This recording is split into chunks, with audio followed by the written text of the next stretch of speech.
bom ter você aqui nesta terça-feira para nós continuarmos aqui juntinhos estudando a lição desta semana. Hoje nós vamos falar sobre a Bíblia e o culto ao sol. Lembra que ontem eu comentei com você que a gente ia entrar nesse assunto importante?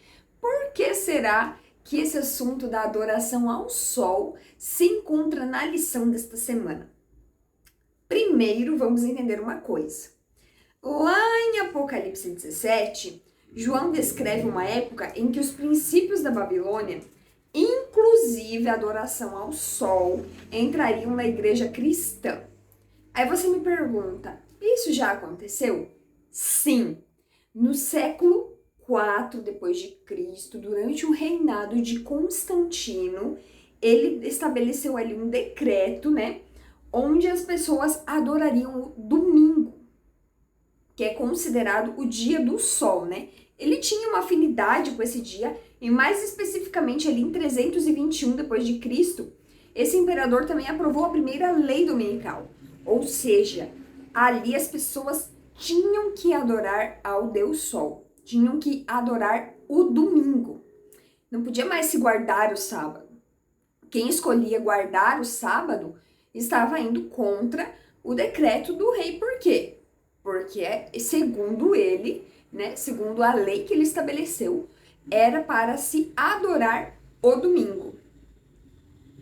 Foi nos séculos seguintes, então, que alguns imperadores e papas continuaram, por meio de decretos civis e concílios, estabelecendo domingo como um dia de adoração e descanso, o qual hoje em dia permanece para a maioria dos cristãos. Tanto é que a melhor missa, dizem que é ao domingo de manhã. E muitas igrejas cristãs ofertam, o seu melhor culto no domingo.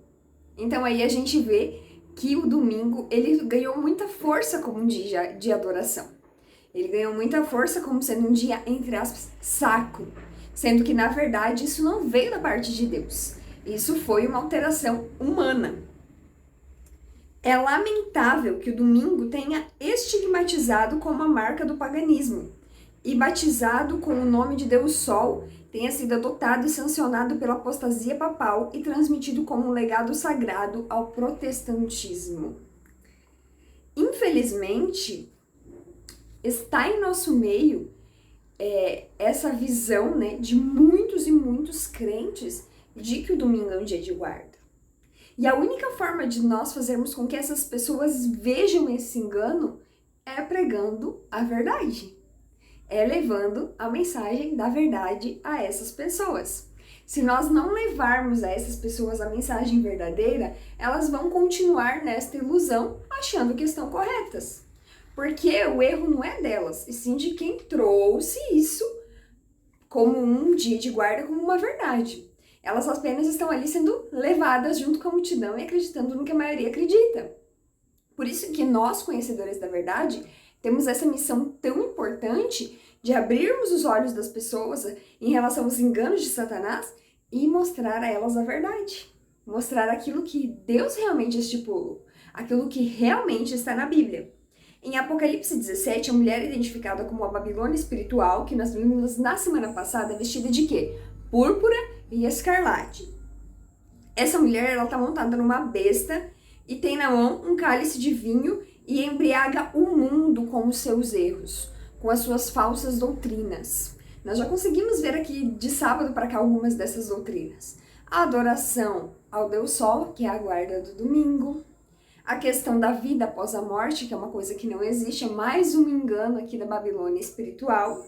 E igreja e Estado se unem, que é uma característica muito forte da Babilônia. Política é política, religião é religião, são coisas separadas. Nós temos que separar essas coisas. Quando ocorre união de governo e igreja, é sinal de que as coisas não estão bem, não estão no caminho correto. A falsidade prevalece, os demônios fazem seus milagres para enganar, e o mundo então está pronto para o conflito final. Ao mesmo tempo, o povo de Deus é caluniado, ridicularizado, oprimido e perseguido por quê? Porque está seguindo a verdade. O assim diz o Senhor. O guardar o sábado, o não ter outros deuses, o seguir o assim diz o Senhor. trará muita perseguição, muita dificuldade. Mas em Cristo e pelo poder do Espírito Santo é fortalecido em sua fidelidade incondicional. Deus não nos abandonará quando nós estivermos em meio a essa angústia. Deus não nos abandonará quando formos perseguidos e caluniados. Mas nós não podemos desistir. Os protestantes hoje insistem em dizer que a ressurreição de Cristo no domingo o tornou o sábado cristão. Mas não existe evidência bíblica para isso. Nenhuma honra semelhante foi conferida esse dia por Cristo ou por seus apóstolos. Tanto que, quando esteve aqui na terra, Jesus disse: eu não vim revogar a lei, eu vim cumpri-la. O que significa o quê? Ele não veio aqui tirar o sábado como dia de adoração e pôr o domingo. O fato dele ter ressuscitado no domingo é exatamente por guardar o sábado. Sábado era um dia de adoração. Então ele guardou o sábado e ressuscitou ao domingo. Mais uma prova do quanto o sábado é sagrado. Mais uma prova do quanto Deus ele veio aqui para afirmar a lei, para confirmar as suas palavras do Antigo Testamento no Novo. Nenhuma lei, nenhum dos 10 mandamentos foi alterado por Deus. Todas as alterações feitas foram feitas por homens. Por isso que nós não podemos nos apegar a líderes religiosos, mas devemos nos apegar sim à palavra de Deus. Qualquer dúvida que você tiver, recorra à Bíblia, porque a única verdade está ali. Eu espero você aqui amanhã para juntos estudarmos mais um dia a lição da Escola Sabatina Jovem. Não esqueça de compartilhar o vídeo com a galera da sua classe.